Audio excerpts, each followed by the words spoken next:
Hello, everyone, and welcome back to the Transition Justice podcast. Today, my guest is Riley. Riley is a young adult detransitioner born female who has dealt with a variety of life struggles and post-transition, has started a YouTube channel where she's been posting daily for almost a year. Her YouTube channel is Piscean X05, so definitely check that out, where she discusses bits of her life story and astrology, a topic she's passionate about and hopes to educate people in. Riley, thank you so much for joining me today. Yeah, absolutely. Thanks for having me.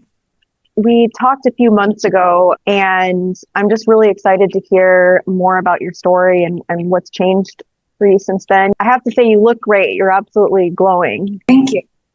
So, to start, do you think you could just introduce yourself in your own words and share a little bit about who you are and what life looks like for you right now? Right. So I'm 20. I turn 21 next month. And my life has been revolved around my family. And I mean, what I mean by that is my childhood trauma. My dad is an alcoholic. He's a narcissist.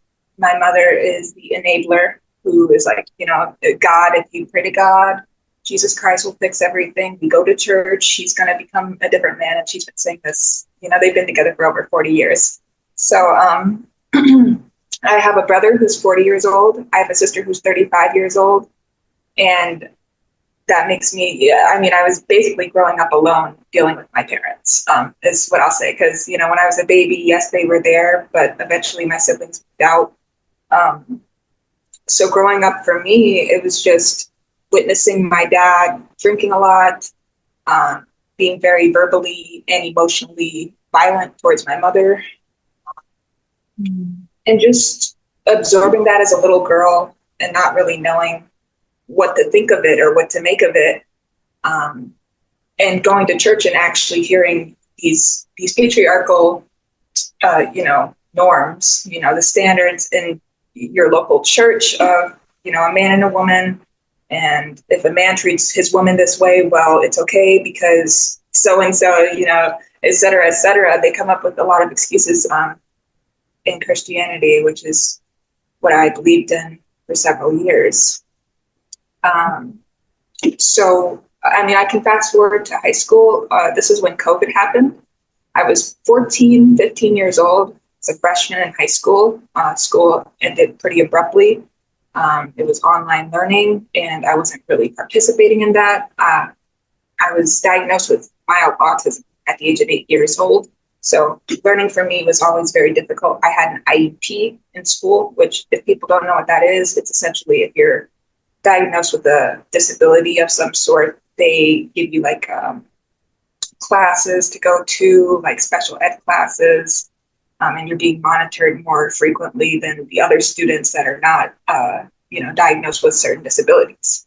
So that was life for me. And that's been life for me. I was actually in and out of drug rehab at the age of 16, 17 years old. So again, school has just been, I've had an interrupted education. So not only COVID, I actually had COVID when I was about 15 years old. I did get that. So it was pretty weird. Even though I had the vaccine. So, but anyways, so I was in drug rehab because I got addicted to Benadryl. I was on TikTok a lot at the age of 15, 16, always on my phone, addicted to the phone because, again, turbulence in the house.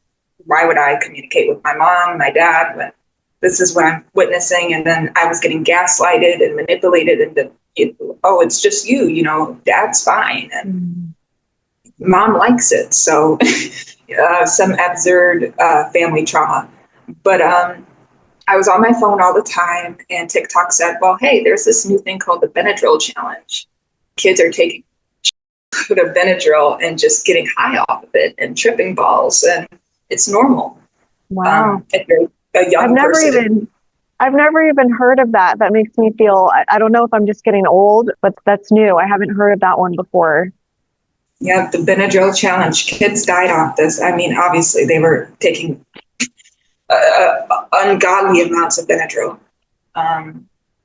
And I was one of them. I mean, taking about 20 to 30 pills a night, hallucinating, thinking it was fine. Like, I just didn't want to be in reality. And in fact, I mean, I was diagnosed with like major depression at the age of 12. I ended up talking about committing suicide to a school counselor. Since middle school, I've been feeling very depressed just because of the familial trauma.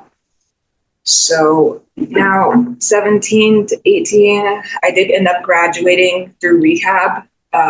And I ended up getting to walk the ceremony. So I did go to my high school graduation, but it was like during the end of high school, like I came back, I think it was like around May or June. I was able to come back for just a few weeks before graduation, and kids were like, "Where were you? Like, what happens? Yeah.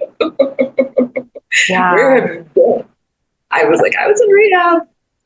Yeah, my parents, yeah." That's so much.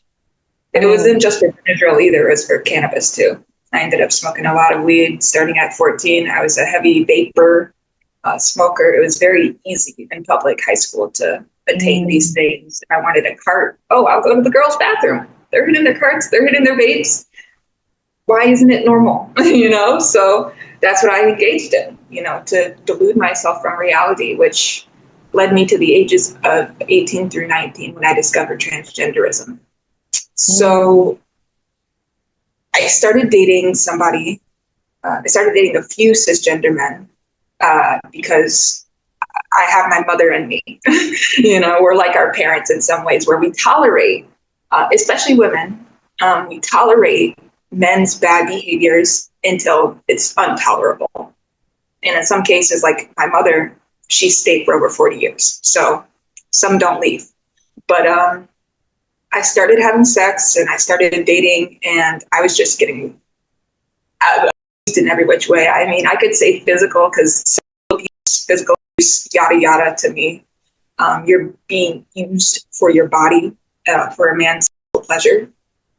And I was letting myself go. I just didn't care. I was finding older men online via an app called Meet Me or Scout. It has two different names, same app. I was finding older men on there who didn't care that I was only 17 years old, 18 years old. They were fine giving me money on the side. I was just engaging in a bunch of nefarious, promiscuous behavior because my mom didn't really role model, well, women can be their own independent, warriors. You don't need a man. And that's not what I was shown. I was shown, no, you need to rely on a man because he has money and you're a woman. So the world's going to see you as, weaker, fundamentally weaker. Yeah. So I'll just fast forward to when I started actually dating a transgender identified person. This person had a penis and testicles, and they were on estrogen for years before, but I was on a lesbian dating app hoping to find a girlfriend. And what happened was a man with a penis was on the app and fooled me. And I didn't know until this person pulled up in person for our date. And I got in the car and it was a transgender person with a penis. And then I had no idea, because I had to ask myself, like, what's happening to lesbians? Lesbian resources, like fully fundamental lesbian resources, like groups for lesbians only, apps for lesbians only, not these people that are mentally ill and they need serious help. And they're actually gay. They're gay men. And they're on lesbian dating sites calling themselves butch lesbians. I've seen it myself. I was with this person for 7 months. 7 months I was with this person. I ended up dating this person because I ended up getting in the car for the first date, and I was scared. I was scared out of my mind. And at that point, I was so online from the ages of, I want to say my parents got me my first tablet at the age of 10 years old. I discovered porn at 10. So from the ages of 10 years old to now, I'm even online a lot. But I was just growing up online, and I'm Generation Z. So it's kind of like that's in the cards for Generation Z and Generation Alpha, unfortunately. And I ended up dating this person and fooling myself into believing, well, this person is actually a woman. Like, he's on estrogen and, all his mood swings and him verbally abusing me and using my body, that's okay. That's fine because his soul is a woman. His soul is Mm. a, So and so at this time, that was something you believed that, you know, you could be the opposite gender or, you know, in between genders. You could be born in the wrong body, basically. It was something that you believed in at that point. yes, because of the influence. It's kind of like what I said with my parents, heavily influenced by my exes. Just whatever they say, go with it. So it took a lot of maturation because this person, ended up showing me a gender clinic. And I live in Minnesota, born and raised in St. Paul. And this person shows me a gender clinic that they go to. It's called Family Tree Clinic in Minneapolis. And I go with this person to, see them do their lab work. Like I was dating this person. I genuinely believe like this is okay. I was deluding myself. Um, I wasn't in contact with my family at this point. I was actually living with this person in an apartment with two grown older men, and then ended up getting evicted within like 3 or 4 months. I wasn't even on the lease. I was just there. So of course they got in trouble. But then I ended up meeting this person's family. It got really deep for me at the age of 19. I like to believe it was the major depression and the autism just kicking in, like, and all the drugs. And I was getting into alcohol at this point because this person's parents allowed it. If I wanted to get alcohol, I could actually ask this person's parents to get us alcohol, and they would do it. So Wow. that was the situation I was in. And I ended up thinking to myself, well, hang on, maybe I'm a man. Maybe I'm a man because my dad never loved me. My dad never loved my mom. It seemed like my dad always really liked his male friends. Like he was possibly gay. I mean, repressed homosexual, because all my dad does is talk about like sports and the bros, and joke about drinking with his friends. He's a retired firefighter, showering with the men, whatever. So that influenced me. That really influenced me. Even though my sister's a lesbian, and I've known she's a lesbian since I was a kid, and I ended up coming out as bisexual when I was like 14 to her. She's like, "You can't be bisexual, Riley. You can only be a lesbian or a gay man. You have to choose." And she's having her whole situation. And I was just like, well, why can't I, choose both? So I ended up just going with men for a very long time, deluding myself like my mom. Just unfortunately, what happened was I ended up getting on testosterone at that same gender clinic. After we broke up, I ended up starting the testosterone because I believed the breakup actually influenced it more, because I was just like, well, this person broke up with me because I'm not a man. Because I refused to take testosterone when we were together, and I thought I was going to win this person back. I was very deluded, and I was so addicted to being in love. For some reason, I was just trying to escape from my parents, reality, all of it. And this wasn't the way, but I did. So I got prescribed the testosterone pretty easily because, Minnesota's a blue state. I had some trans friends that were from there. A lot of them have cut me off since I started like talking about detransitioning. And I want to get back to your story, but I just wanted to pause for a second and just comment on what you've shared about your life so far. There were so many different identity disturbances, like during very critical developmental periods. Like there was the witnessing the abuse as a kid, and like an unhealthy dynamic between your parents, and then just your high school experience, and the fact that was when COVID hit. You said your freshman year, right? Yes. So yeah, that's right when you're developing, you're maturing. You're going from like middle school to high school and kind of starting to figure out who you are. And that's right when that hit. Do you feel like the addiction issues were partly related to the COVID stuff as well, like processing that? I do, but I was starting to vape, but even before COVID. I mean, like when I was 14, I was already looking for vapes and ways to smoke just because of what was going on at home. And I heard high school is obviously the place to get it, because middle school, it's like, still kind of like elementary, but high school is where everybody's at. They're in the bathrooms vaping. They're in the bathrooms hitting their carts. that just blows my mind too. Cause like, again, I feel so old, but I'm over a decade older than you.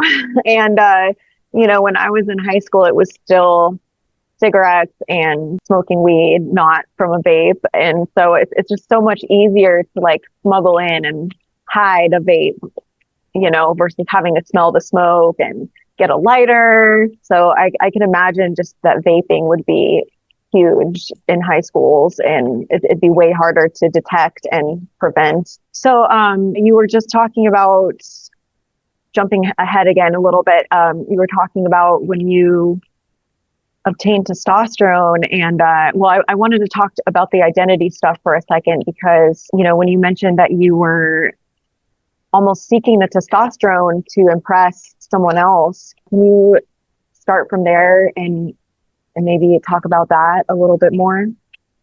Yes, I mean, the person that I was dating was, I mean, actively cheating on me in front of my face. They were actually with someone that was living in their parents' house, rent free, someone they knew from high school, and they identified as a transgender man. And I was so deluded and stupid at the age of 19, and from everything I've been through and like just everything, I was like, you know what? This is just a friend. You're not having sex behind my back when I'm not here. This is fine. They're both on hormones. It. Like, and I watched my ex like shoot this person up with testosterone. I couldn't even, I had to turn away at some points. I was like, what the like, I was only 19. I couldn't wrap my brain around it, but at the same time I was like, this is fine because everybody else online is doing it, right? I'm on my phone all the time. And my ex was actually heavily on Tumblr. That was the biggest site that my ex would use in front of me. And I was just like, wow. And they would post stuff on there. I was just, so young people are just very easily molded in general, I guess. Yeah, and online is just making it worse. But and how old was this person? Sorry to interrupt, but only a year older than me. 1 year older than me. 2 years old. Yeah. And with Tumblr, I'm not kidding. Almost every person I talk to says that Tumblr influenced their transition, or in your case it was your partner at the time, but it just seems huge for the trans ideology. Yeah, I saw some very disturbing things on there. Do you feel like it sort of warped your sense of reality and what's normal, and like, taking hormones, it's just what everybody's doing, it's fine? I think what did it for me was going to the gender clinic with them, going that to makes family a lot of sense. Seeing all those people in there in the lobby, waiting to get their hormones, waiting to possibly schedule a surgery, a mastectomy, who knows? So, a couple questions about the hormones, actually. So, you had already gone to the clinic with your partner at the time, but for you to actually get on the hormones, what did that process look like for you? Like, were there any type of assessments, or how many appointments did it take to get the testosterone? What were the waiting times? All that kind of stuff. Right. Well, I'll say I called the clinic in the summer of 2024, and I was like, well, I'm pretty sure I'm a man, so they had a consultation with me, and essentially the doctor that I talked to, it was a female doctor, and she said, well, what makes you think you're a man? And I was like, well, my ex was a transgender woman, and essentially told me that I already have like a manly feature. I did have a deep voice previously, but not as deep as it is now. And just these manly abilities about me. So maybe and I think my dad didn't love me too. I've told her about the trauma and these diagnoses that I have too, which is very bizarre, how they can just, go over these and be like, oh, that's fine. Major depression, autism. We're not going to look into that, but it's just like, let's shelve all your questions. Let's shelve all those and give you the prescription to make you a lifelong patient. But yeah, I just told her my pharmacy. She was like, the testosterone will be there pretty much today. I told her I did have a therapist at the time, which I guess that matters. If you have a therapist, that makes it okay. But, right. I testosterone real quick. and I was on it for 7 months. I didn't get a mastectomy. I still have my breasts. I didn't get any surgeries, thank God. But still, at the end of the day, I was on the testosterone for 7 months, and I was also homeless while I was taking it. My parents ended up kicking me out because I got back into my parents' house after the breakup, and they kicked me out because they wanted rent money from me. And I said, no, I have no savings. Like, you guys have done nothing for me, really, to be honest with you. Like, you've done some things the bare minimum, and then you complain about doing the bare minimum as my parents. So it's just a whole ball of fire. But yeah, I just realized later when I was about to turn 20 years old, this is when I finally realized around January is when I stopped the testosterone in 2025. So I was just like, you know what? This was a mistake. Yeah. This was a facade, like men. And I realized more about my sexuality because it changed the way that I was feeling to the point where I was like, why am I so aggressive and like randomly ragingly and like my voice I'm not very happy with, and just a whole host of things started rushing into me. And I was just like, this just doesn't feel right anymore. And I started doing more research on detransition, and I found Laura Becker, a young person who kind of, she had trauma with her dad as well, and that just resonated with me. And she was using stuff like, gay male dating apps like Grindr.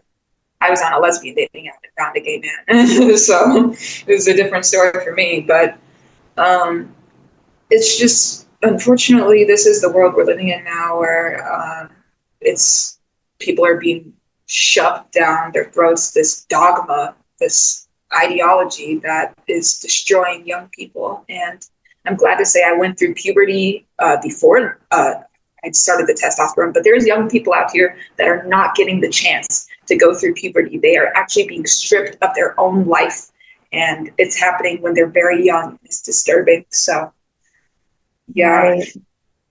Yeah, there are various effects, that can be irreversible no matter when you start. But with the puberty blockers, it's, like you said, it does take away the chance to develop normally as well. And so there are sort of increased risks with puberty blockers and starting before you've completed puberty in particular. That's not to say that there aren't still risks for adults, but definitely the kids starting so young is of particular concern.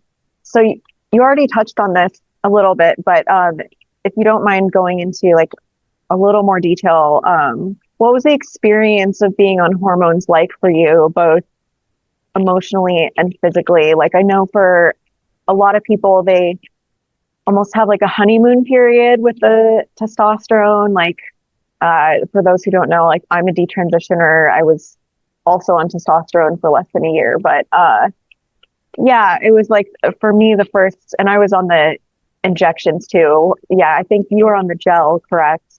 Yes.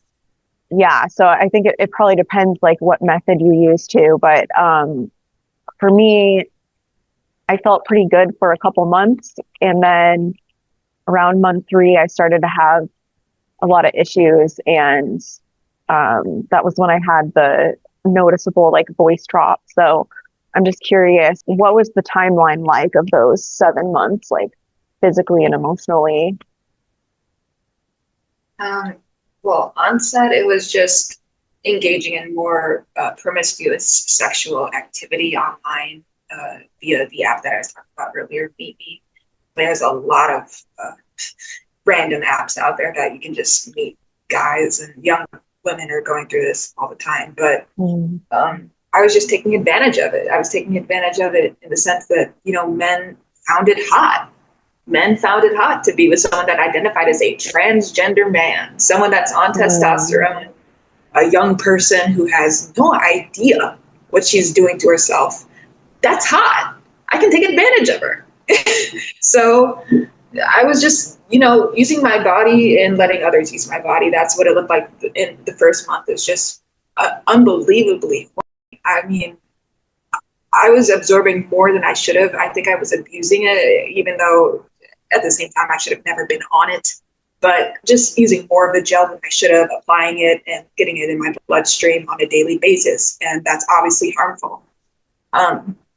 And I was noticing insomnia, early onset, just not being able to sleep, just this restlessness, just this, I have to go, I have to do stuff, a work ethic, like a workaholic method. I was working a lot for the staffing agency at the time. I did UPS as a seasonal driver helper, and I was just running around. I just thought I was fine and normal and dandy. And then I was getting called sir more. Within like 2 to 3 months, people were saying sir. Just my voice dropped. It was just all fast. It happened very, very fast. There was no time. And I think it's because when you're absorbing or injecting a steroid as powerful as testosterone, there isn't going to be any time. I mean, there's not going to be it's not going to take a year or two to see these effects. And when we're seeing these outside effects, we can't even see what's happening inside, like what the heart's doing, and possible cardiac arrhythmias, which I was also experiencing, which was, fast heart racing. I thought I was going to have a heart attack at one point, but I was also, smoking a lot of weed, so I don't know if that was causing it. But just the testosterone, and then they say, like, don't drink alcohol on testosterone, don't smoke on testosterone. But who do you think is actually following that? Like, what is wrong with Oh my gosh, they told me the same thing. Like, they didn't really tell me like any of the actual risks. They basically told me the aesthetic changes. And then the one thing that they did say was like, don't drink or smoke, which is like, I mean, doctors always tell people that, right? So, but when you think about the actual cardiovascular effects, it is actually really scary to think about. So think about smoking or drinking, because I don't remember the exact like ratio, but it's like it increases your heart attack risk by, I think, 4 to 7 times, which is like way higher than it would be if you were like a biological man. So that is really scary, thinking about combining that with drugs or alcohol or cigarettes, or vapes. I'm dating myself by saying cigarettes, but I have to ask, like, how does the government, how can people work for clinics like these gender clinics and consciously be like, this is okay? I'm doing this to a young person. They're over the age of 18. It's fine. The brain doesn't even fully develop until you're 28 years old. I looked this up. The brain is not even developed until you're 28. Even then, the brain is still always growing. It never stops. So just the damage that's being done and what we're going to see in the next few years, I think we're going to see more detransitioners, but we're also going to unfortunately see more deaths due to detransition. And it's going to be, people don't want to talk about this right now because, people's feelings are going to get hurt. But what about the lives that are going to get lost?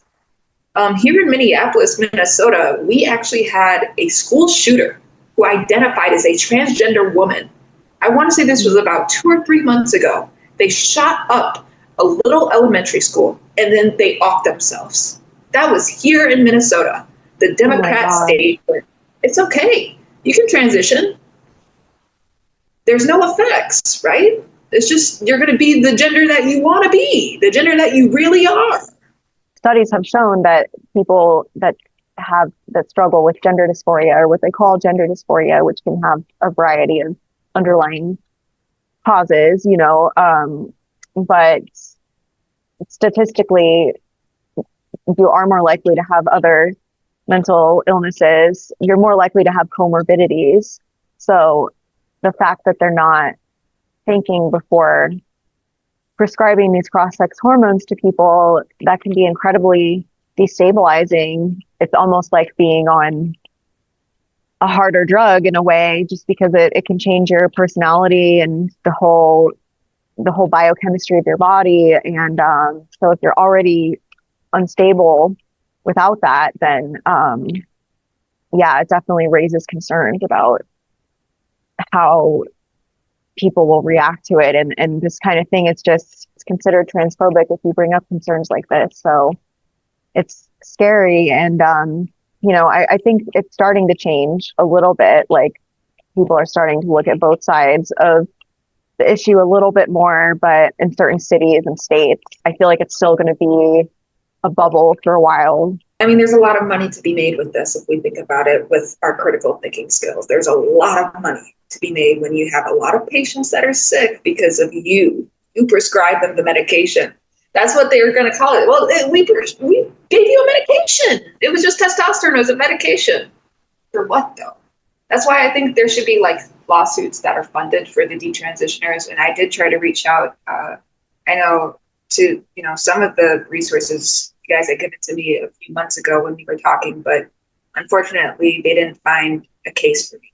So I have shared my story on YouTube, on my YouTube channel, but besides that, I haven't gotten any legal action. So I don't even know what the time frame looks like anymore because I turn 21 next month. So Yeah, I did hear about that at the time. Personally, like I was beyond the point to like even file for legal action. And we have to turn a lot of people away because of like things like statute of limitations. But I think it's hard because it's like an emerging field of law, and we have a lot of people reaching out to us, and unfortunately like it doesn't always work out. But also I really wish that we could help everyone, and because I just think honestly everyone who's come to us like deserves some kind of justice for what they've been through at the hands of doctors and people that were supposed to be in authority and do no harm. And my heart goes out to you that we weren't able to give you the outcome that you were hoping for with the case. How are you doing with that? What are your plans moving forward? Well, the thing is, I actually transitioned in secrecy. My family has no idea. In fact, my mom did walk in back when I was still living there. She found the papers to the gender clinic, family tree clinic. She was confused. She was like, what is this hormone replacement? Like, what like, what is all this? And I was just like, it's for a friend. And she didn't ask more questions. I mean, my parents are in their 60s. They're baby boomers who are very, very old, in my opinion. I don't want to sound so shitty about my parents, but I've just seen so much and dealt with so much with my family. It's insane. So I did it in secret. I didn't tell them anything, and they still don't know anything because I don't know how to sit down and say to my sister or my brother or to my parents in general. But I think they've started to put the pieces together themselves. Like I have relatives in my family, such as my aunt, my mother's sister, who's like joked around, called me a they them before, said that I get along with those types of people, has possibly called me non-binary, all these things. And that's just, it's just reveling in that. I kind of just feel like the scapegoat all the time. But that's why I'm in my own apartment now. I've cut off pretty much communication with them because I just need a very long break from my family to focus on some independent stuff. But it took me a while to get this place. Like I was homeless. I was transitioning while I was homeless. It was just, I was in a youth shelter, and actually what also stopped me from taking testosterone more was the fact that I was in this youth shelter, and I actually was forced to be in a room with about 3 different girls. And they were like, so what are you doing? Because they saw the testosterone. They were like, so what are you trying to do? Are you trying to become a man? And I was like, yeah. And they were like, well, why would you want to do that? And I was like, well, because, they have it easier, like they don't have periods. They don't have to, like my period would go away, and I don't have to be on birth control anymore. I can get the implant out of my arm. I was on birth control, letting men eat it inside of me. Anyways, I was in that situation, and it made me think. I was just very, very depressed after that. After I got out of the shelter and I was back at my parents' house, I was very, very depressed. I was just like, holy shit, like, I can't do this. I didn't stop when I was in the shelter, but it took me a few more months to realize, like, this isn't good. All of it started to add up very slowly but surely. So. When you were at the shelter, like, was there a high percentage of like trans youth? Believe it or not, there's actually 2 identified transgender, actually 3 transgender women. So that's what I was witnessing as well. There were 3 transgender women. The boys there were just so immature and just always, in my opinion, their jokes, their crude humor about having sex all the time. It just wasn't good for me. And unfortunately, I put myself there because, like I just said, my parents kicked me out. They threatened to kick me out all the time if I didn't give them a certain amount of money by a day. It was just always bickering and bickering, and something to make me feel bad about myself, to help my father feel good about himself, because he hates himself. So he tears his own children down and his wife. That's fine. Yeah, that's a lot, like being homeless and then dealing with your family dynamic, and that just sounds like a lot of pressure on one person that's figuring out their identity. And I asked about the homeless trans youth thing because we've actually talked to a lot of detransitioners too, that they said that there were almost like perks for being like uh LGBTQ and homeless. Like you could get um housing, or just there were certain services that you could get while you were identified as trans, and then when they detransitioned, they like lost access to some of that, or they aged out and they were no longer getting those perks, and it was kind of like a whole transition phase in that way too. And so I was just wondering if you noticed anything like that, or yeah. I didn't even share this part, but during the transition, I had a group friend. I had a friend group, excuse me, of like trans identified people. I was able to meet people online that were in St. Paul and Minnesota in general. And these are young people. These are people in their early 20s, and they chose to hang out with me and help me out. And in fact, they even have, an Instagram page where they're giving money out to trans identified people via Cash App, via Venmo. It's, if you're homeless and you're trans, you get money. You get $100. You get $200 maybe. It depends on your situation. But I was seeing these people weekly. I was going to their houses for dinners. I was smoking with them, drinking with them. I was just deluding myself from reality. I was like, well, f- my ex. I don't need my ex anymore, because I was able to get online on this app called Lex, Lex, where you meet LGBTQ people, young people. And there you go. It's pretty easy to meet these people in your city, in your state, especially in Minnesota, blue state. So Yeah. I was cut off. I actually cut them off when I detransitioned. I cut everybody off. I noticed some were still viewing my Instagram story. I had to block them. I was just like, I can't do this anymore. The campfires and the meetings, it was like I actually had friends for once. And that's why I really did it. It was all just the sense of community. It was what I wanted. And I wasn't looking for it in the lesbian community because I couldn't find it. So Yeah, I mean, that's sad that there's so many incentives, social incentives, financial incentives even. And, I don't mean to sound like a conspiracy theorist, but it seems like there are just so many almost rewards now for like young people getting into this. And it's just kind of like, where are these programs like coming from, and why is so much of it concentrated on like trans youth, which is supposed to be such a small percentage of like the population? You know what I mean? Like instead of hearing about like autistic youth, or um, just various different like minority groups or people with disabilities, it's like trans is the one that you hear about like the most often. And it's just perplexing, like why is it like that? right. I guess it's because they define themselves as they are a minority.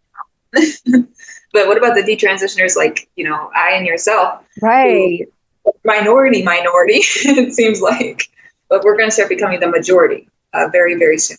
In the next few years, we will. Yeah. I feel like now, there are starting to be laws passed, and there are states that are walking this back. Definitely other countries have been walking it back for a while. And public opinion is kind of turning. My next question was going to be, what was the turning point for you? Like, when was there a particular moment or set of experiences that made you start thinking, I don't think this is right for me? I had to reflect on that 7-month long relationship I had with this trans identified. Um, and I ended up meeting this person's family, like I said, their cousins and a lot of their family members who were okay with this. They normalized it. They called this person by the name that they wanted to go by. And I'll never forget when this person's father actually dead named them in front of me. And I was just like, wow. And this person was like, oh my God, they didn't know that was my name. Why would you say that? And the dad was just like, yes, there's other people with that name now that keep living on. I don't know. The dad just seemed really depressed. It was just like, all of it had to come back to me.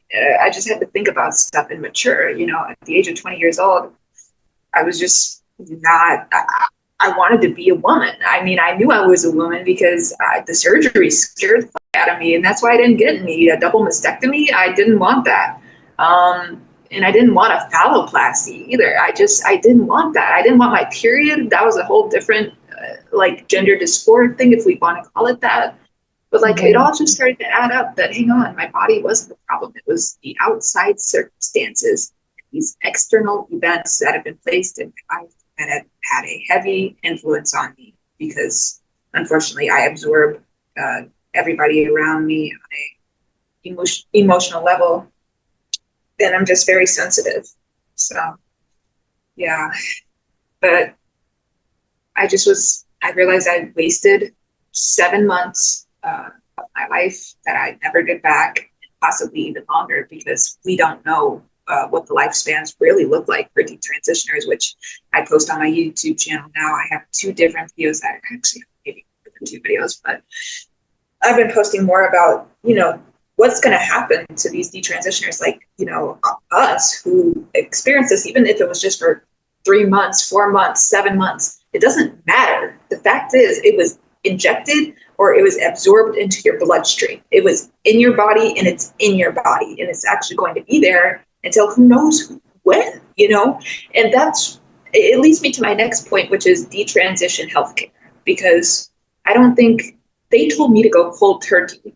They didn't say, oh, wean off of it. Oh, just use a little bit. No, they said, stop taking it cold turkey. What if that would have killed me? It didn't kill me, but like, there was no health administration like, oh, well, let's get you to this primary doctor who specializes in gender stuff for detransitioners. It was just somehow, some way they have it where the gender care is only for these people that are identified as transgenders. There's no, right. What about us with the long-term effects?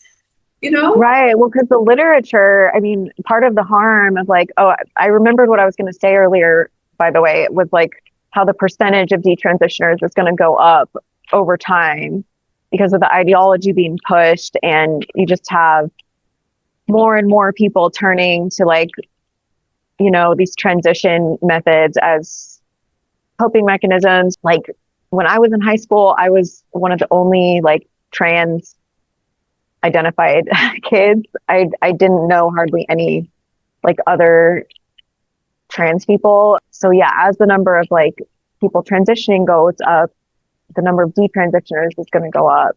But the problem with the literature saying, oh, you know, less than 1% detransition, I mean, not only is that false, like it's just not based on data that's anywhere near what's happening today. Like the populations studied were not similar enough to what's happening today to be applied to today's population. But second of all, it causes this phenomenon of like doctors that are like, yeah, I'm a gender affirming care doctor, but I have no experience or, you know, I haven't even thought about how to treat detransitioners. And some of them, you know, I do think some of the doctors that do this like are meaning well. Like I think they are just kind of,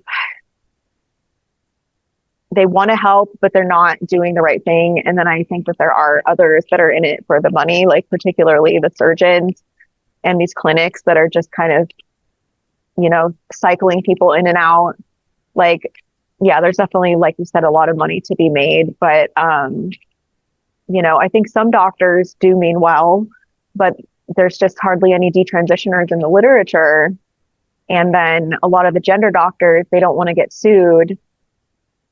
So it's like they don't even want to admit that it's a problem. They'll just like ghost people. So, yeah, it's just unfortunate how much like science has been suppressed. And I mean, it's basically one large uncontrolled experiment, right? That they're not really tracking the outcomes. It seems like, and I said this in my video, I was just like, this is America being America. It's America being America. Because how is it that these other countries that are also experiencing this are actually realizing these kids have mental health issues? These kids are actually struggling at home with mom and dad. It's not their body that they hate because of their mom and dad. Like, we're not really asking what's going on at home. What Yeah. happened? I did want to touch on, you've spoken a little bit about your voice, and I know that that was a big deal for you. And, I think both of us, like, because we weren't on testosterone as long as some people, like a lot of people would listen to both of us and say like, oh, you sound pretty normal. But I know as a fellow detransitioner that for me it was painful for a long time, and it still is sometimes, like the vocal changes, but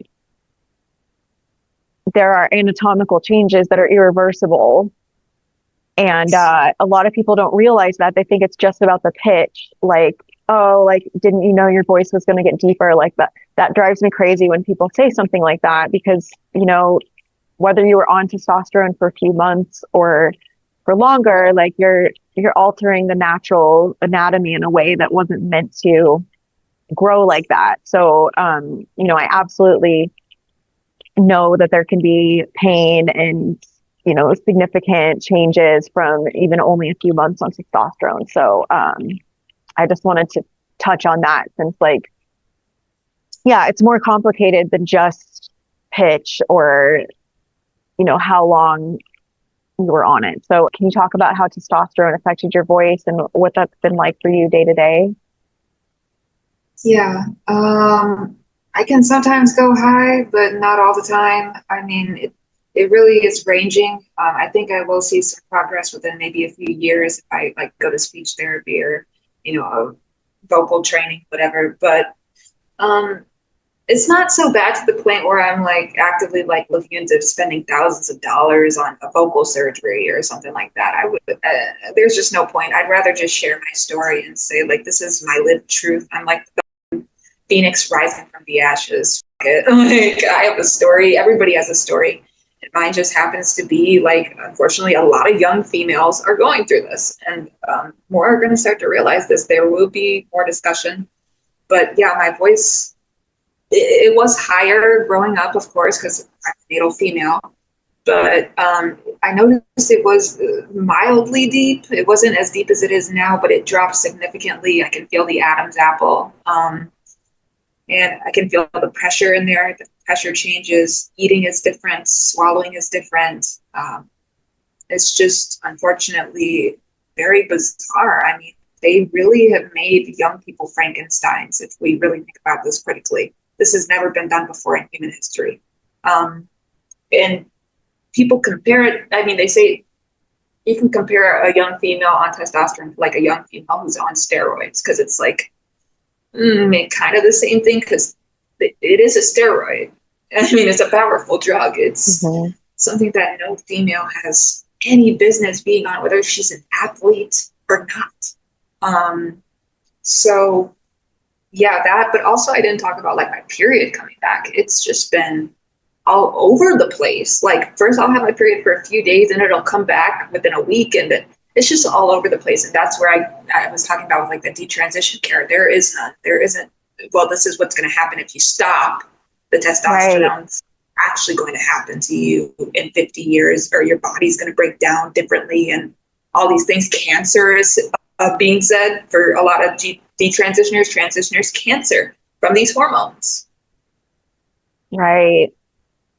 Yeah.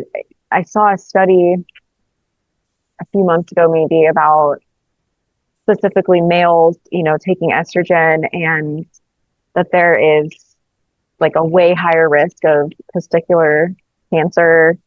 And that's another thing that just is, it's just now being looked at, and we've been starting young people on this path for like how many years. And it's just like these studies should have been done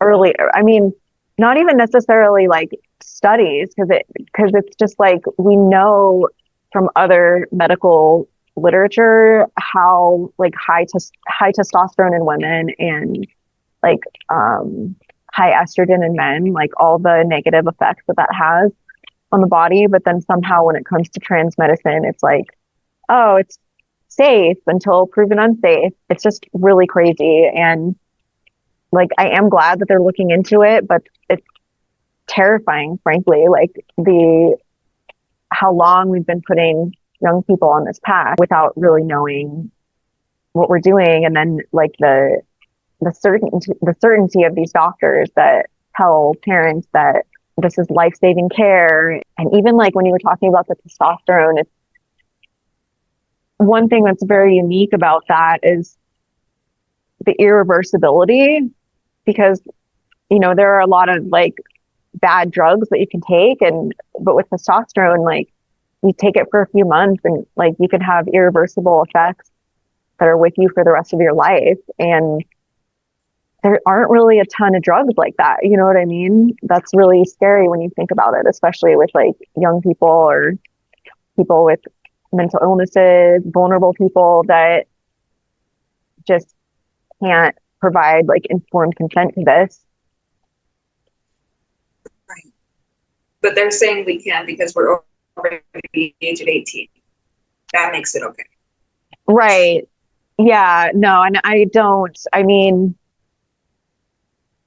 the way they're doing it is not informed consent for anyone, really, because, it's so experimental that they don't even have all the information to give to people. So, I mean, our stance is it's not really informed consent for anyone, but especially when it comes to like a child that, them and their parents are trusting these medical authorities. Like I do think that is a special case, but the truth of the matter is that like adults are being harmed by this as well. I was harmed as an adult. So, yeah, it's extremely important, like not to just strictly say like young people or under 18s are the only ones like being harmed, I think there should be an open investigation, and that may be strong for some people to hear, but an open investigation on every single gender clinic and who these people are really treating. Because what is treatment anymore? What is treatment? What is treatment? Why is somebody that is a natal female being prescribed testosterone, really? Is it because she hates herself? Because she witnessed trauma at home or at school she was bullied? Like all these other factors that are not being asked about. And they're going against the Hippocratic Oath. I've watched detransitioners talk about this. The Hippocratic Oath. Medical practitioners are not to do harm against their patients. And they're doing harm. They're prescribing something that is just causing lifelong damage. They're not saying this is the real research. We're just going to tell you you're going to grow a mustache. Maybe your clitoris is going to grow and it'll start to look like a penis.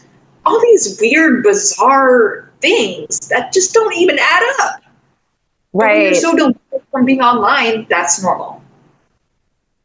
Yeah, it is. It's like an echo chamber where people are just finding these weird things online. They're not medically accurate. And the crazy thing is that,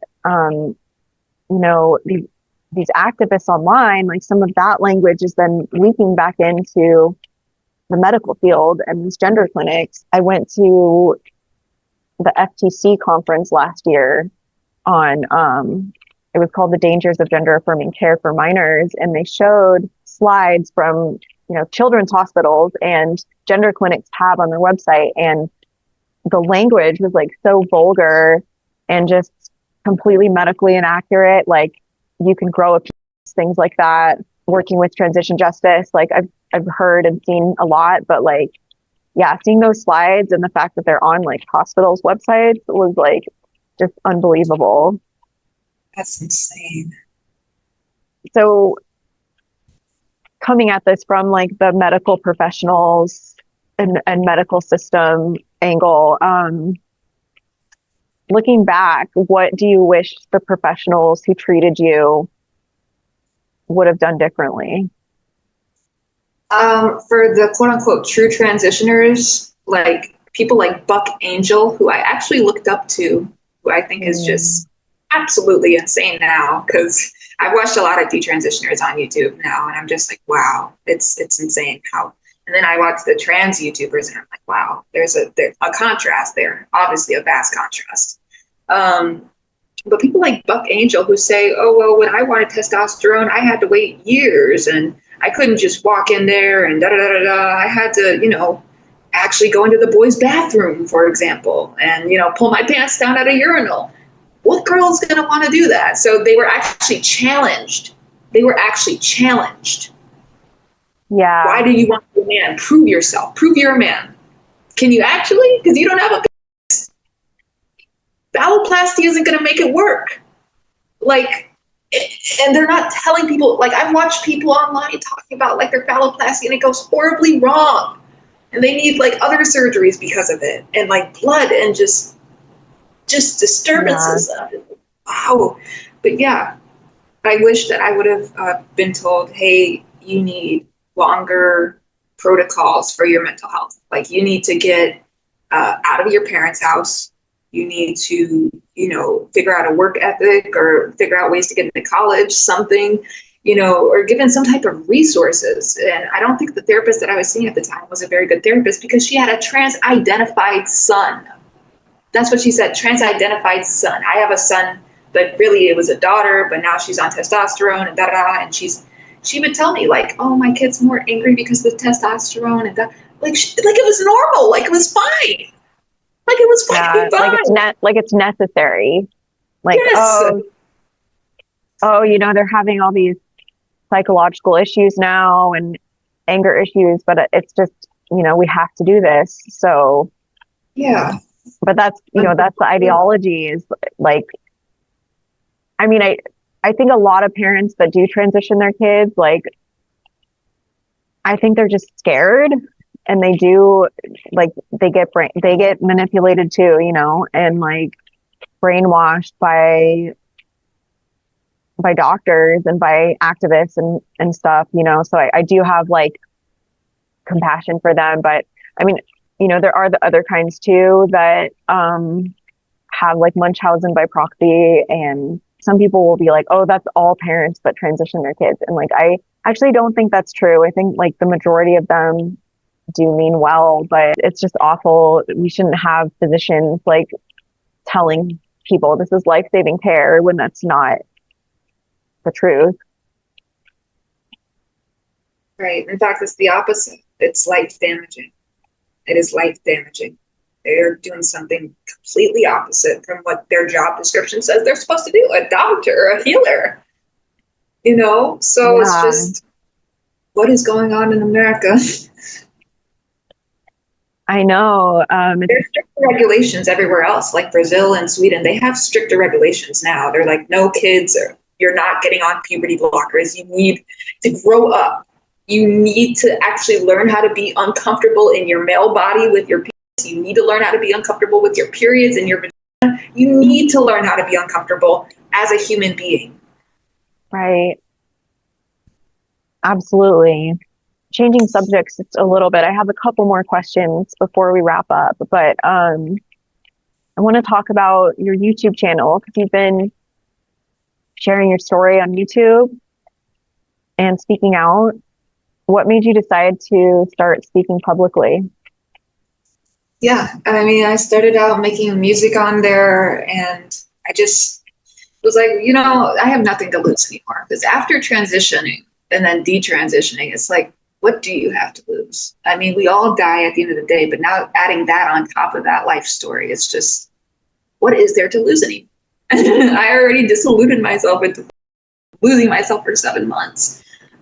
So I don't mind sharing my story of being a free thinker and being innovative and original. And I'm really passionate about what's happened to me in my life. And I want to help other people that are experiencing similar things, like whether it's in a father who's an alcoholic and a narcissist, and he talks bad about you and your siblings and your mother, or maybe it's your mom. And I've had issues with my mother as well. So not just that, but also astrology. I'm very passionate about astrology. I've always been very spiritual. Since COVID, I stopped going to church, being forced to go to church. I was just like, you know what? COVID stopped it. If COVID wouldn't have stopped it, I would have been forced to keep on going until I was about 18. But I stopped going to church, and I was just like, I'm focused on tarot cards and astrology and learning about what I'm actually meant to do here in this life, because I was confused. And unfortunately, before the transition, one of my biggest wishes, which I can't even do, of course, because it's already done, but before I took the testosterone, if I would have known my natal astrological chart and actually looked over it and read about my birth placements, I would have actually been able to see why I felt the way I did about everything going on. But it makes sense in my birth chart why I transitioned as well. I mean, it actually all makes sense. It all makes sense now. But I'm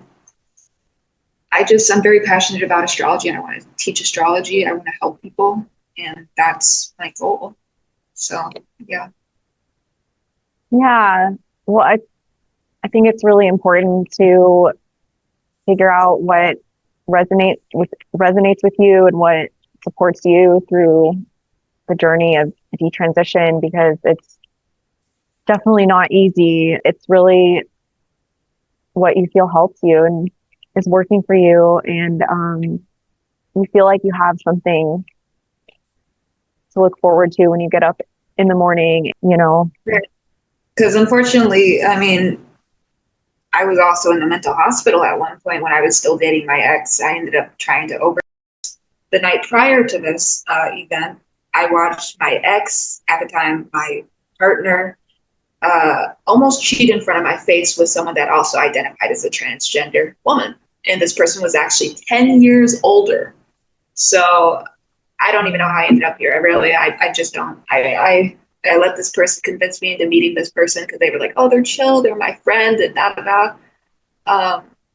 And I was just so deluded, and it hurt me bad. That relationship mattered so much to me that I almost took my life. And I ended up in a mental hospital for a week. So mental illness has been a struggle for me. And like I said, it started at home. But I'm learning to cope with that now that I have my own place, especially. Like, I just moved in here like 4 days ago. So I'm so happy for you. Yeah.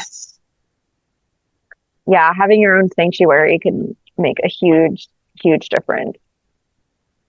Absolutely. It was too much, honestly. I don't know how my parents are going to stay married. I mean, I don't want to go too deep into it, but it's like they argue all the time. Every day they're arguing. I've seen a lot of crazy things in my family, close family. And then they ask why I don't come to certain events. I've got one more question before we wrap up. One more serious question. If you were talking to a 15 or 16 or 17-year-old who was considering hormones, what would you want to say to them? I would say ask yourself what has happened in your life thus far that has led you to that assumption, such as every aspect, like your family, your friends, elementary, high school. What has led you to that assumption of, oh, I'm actually a man if you're a natal female, or, oh, I'm actually a woman if you're a natal male? And I want you to actually analyze your parents' relationship. What's going on with your parents? Like, are they still married? And if so, what do the dynamics look like between your mother and father? Is your mother a narcissist? Is she controlling your father a lot if you're a little boy? Or is your dad the one in control all the time? And your mom is the subservient. Yes, I'll do everything. Yes, I'll cook. Yes, I'll clean, whatever. You should really analyze everything that's going on in your life and then come back to that question of, am I transgender? And really look into the research yourself, because no doctor is going to sit there and actually care enough to go, because it would take hours to really tell you everything that the hormones are going to do to you. It would take hours. It's not just going to take 1 hour consultation and boom, you're out of here with a prescription. It would really take more than that. because it's you're messing with the body. You're messing with the body entirely on a cellular level. You have gone in there and you've wrecked, you've caused damage that you can't just flip a switch and be like, oh, it's okay. Like, it doesn't work like that. Right. Unfortunately, it doesn't. This is life. And we're human beings. And when you're messing with something as important as the human body, and at its fundamental level, you're going to wreak havoc and you're going to experience very disturbing life events that you wouldn't have experienced otherwise. So really, really think about it before you go into that gender clinic, before you call that gender clinic and say, hey, I want a consultation. Hey, I want a mastectomy. Hey, I want a phalloplasty. Please think about this. And learn to love yourself for who you were born as. Absolutely. Because at the end of the day, I think we all deserve a place. And even though there's a lot of evil in the world, I think we can all love each other if we really put our minds and hearts to it. Absolutely. I think that's a really important outlook to have. Well, it's been a pleasure chatting with you, Riley. Before we wrap things up, do you have anything else that you want to say to the audience before we go that you haven't gotten to say yet? Just please continue to check out my videos on Piscean X05. I will be uploading more daily, and it's going to be about advanced astrology, stuff that nobody else is really talking about, like what's going to happen in these next few decades and centuries. And I'm not just talking about transitioning. I'm going to be talking about historical events, and this is a historical event for sure. I mean, obviously, but Absolutely. Some other things too, and just astrology in general. I want to help people. If anyone wants to email me at stprillee11@gmail.com, I'll give like a free natal chart consultation. I won't charge any money. I just want to actually learn how to read people's natal charts, which I've never done for personally. So yeah. All right. Well, everyone, please check out Riley's YouTube channel, Piscean X05, and send her an email if you would like a natal chart reading. And once again, Riley, thank you so much for joining us today. And thank you for having me. Yeah, anytime. Well, have a great day and good luck with everything. All right. Take care. Bye.